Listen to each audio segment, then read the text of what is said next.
నా పేరు గజేంద్ర అంటారు. నేను సౌండ్ ఎఫెక్ట్స్ ఈ ఫాలీ వర్క్ ఇవన్నీ చేస్తాను. దీని ముందు నేను ఎడిటింగ్లో ఉండేవాడిని కన్నడ ఫిలిమ్స్ 79 నుంచి 91 వరకు చేశాను. 91లో నాకు ఒక చేంజ్ వచ్చింది. అదేంటంటే ఒక ఎఫెక్ట్ సౌండ్స్లో శివ సినిమా అన్నది కొంచెం మంచిగా క్వాలిటీ వైజ్ మంచిగా వచ్చింది. సినిమా హిట్ అయింది. నాకు వెంటనే ఈ ఎఫెక్ట్లో మనం కూడా ఎఫెక్ట్ చేస్తే ఎలా ఉంటుందని చెప్పేసి అనుకుని నేను సౌండ్ ఎఫెక్ట్స్లో జాయిన్ అయ్యాను. అప్పుడు నాకు మంచి మగాడు సినిమా దగ్గర నుంచి అల్లుడా మజాగా వరకు సినిమాలు పెద్ద సినిమాలు అన్నీ నాకు కొంత ఫ్రెండ్స్ మూలంగా నాకు మంచిగా వాళ్ళు మంచి హెల్ప్ చేశారు. నాకు హెల్ప్ చేస్తే ఆ సినిమాలన్నీ చేసుకుంటే అలా నాకు డెవలప్ చేసుకున్నాను. అలా మంచి పేరు వచ్చిందండి. అంతా అయ్యింది. తర్వాత దీని ముందు అంటే సౌండ్ ఎఫెక్ట్స్ ఎలా ఉండిందంటే దేనికి ఈ క్వాలిటీ రామ్ గోపాల్ వర్మ తీసుకొచ్చారంటే ఇప్పుడు పాత సినిమాలన్నీ అంత క్వాలిటీ ఉండేది కాదు. దానివల్ల ఆయన బాంబే నుంచి ఒక ఆయన తీసుకొచ్చి ఈ సౌండ్ ఎఫెక్ట్స్కి మంచి ఇది ఇచ్చాడు. దానికి ఇచ్చాడు. ఇచ్చిన తర్వాత ఆయన ఆ సినిమా మంచిగా వచ్చింది, చేశారు, అంత హిట్ అయింది, బాగుంది. ఆ తర్వాత నేను కూడా దాంట్లో ఇంట్రెస్ట్ అయ్యి నేను సౌండ్ ఎఫెక్ట్స్ చేశాను. దాని ముందు ఎలాగనంటే వాళ్ళు మిక్సింగ్ జరిగేది. బ్లాక్ అండ్ వైట్ సినిమాస్ అని మొత్తం థియేటర్లోనే డైలాగు మ్యూజిక్ ఇవన్నీ కలిపి మొత్తం మిక్స్ చేస్తారు.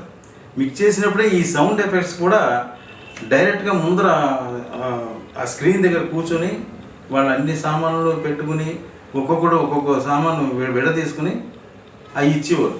చాలా జాగ్రత్తగా చేయాలి, చాలా భయం భక్తిగా చేయాలి. ఏం దాని సింక్ అవుట్ ఏదైనా వచ్చినా కూడా మొత్తం పోయినట్టే. దానివల్ల వాళ్ళు ఎంతో భయం భక్తిగా చేసేవాళ్ళు అప్పట్లో. తర్వాత జనరేషన్ మారు టెక్నాలజీ మారింది. మారిన తర్వాత ఈ రామ్ గోపాల్ వర్మ గారు ఈ ఒక ఐడియా వచ్చింది ఆయనకి. సౌండ్ ఎఫెక్ట్స్ మంచిగా చేయాలి, ఫాలీ మంచిగా చేయాలి, వీడియో ట్రాక్స్ అప్పుడంతా వచ్చిన తర్వాత అప్పుడు ఒక ఫైట్స్ కంటే ఒక 20 ట్రాక్లు 24 ట్రాక్లు వచ్చాయి. అప్పట్లో అలా చేయడం ఒక టేప్ ఉండేది, మ్యాగ్నెట్ టేప్ అని. అది వేసి దాంట్లో 4 ట్రాక్లే చేయడం కుదురుతుంది. ఇంకా 4 ట్రాక్లు ఎక్స్ట్రా కావాలంటే మరి అది తీసి అది తగిలించుకుని మళ్ళీ చేయవలసి వచ్చింది. అలాగే ఉంది, కష్టపడేవాళ్ళు.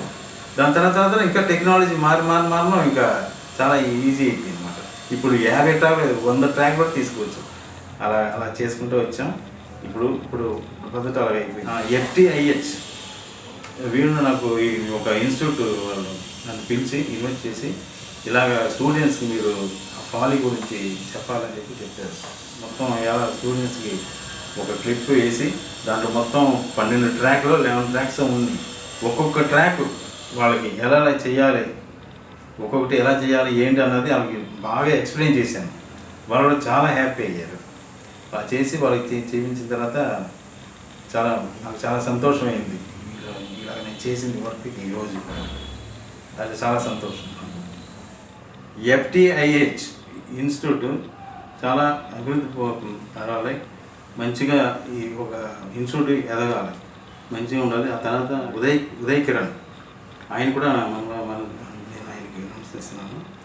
ఈ స్టూడెంట్స్ కూడా చాలా ఇంటెలిజెంట్గా మంచిగా వాళ్ళు కూడా మంచిగా నేర్చుకుంటున్నారు, మంచి ఇంట్రెస్ట్గా పెద్దవాళ్ళు. వాళ్ళు కూడా ఇప్పుడు మాదైతే ఈ జనరేషన్ అయిపోతుంది, నెక్స్ట్ జనరేషన్ వాళ్ళు పెద్దవాళ్ళు అవ్వాలి. పెద్దవాళ్ళు అయితే FTIH ఇన్స్టిట్యూట్ వాళ్ళకి మంచి పేరు వస్తుంది. అలాగా వాళ్ళని మంచిగా పిల్లలు ఎదగాలని నేను వేడుకుంటున్నాను.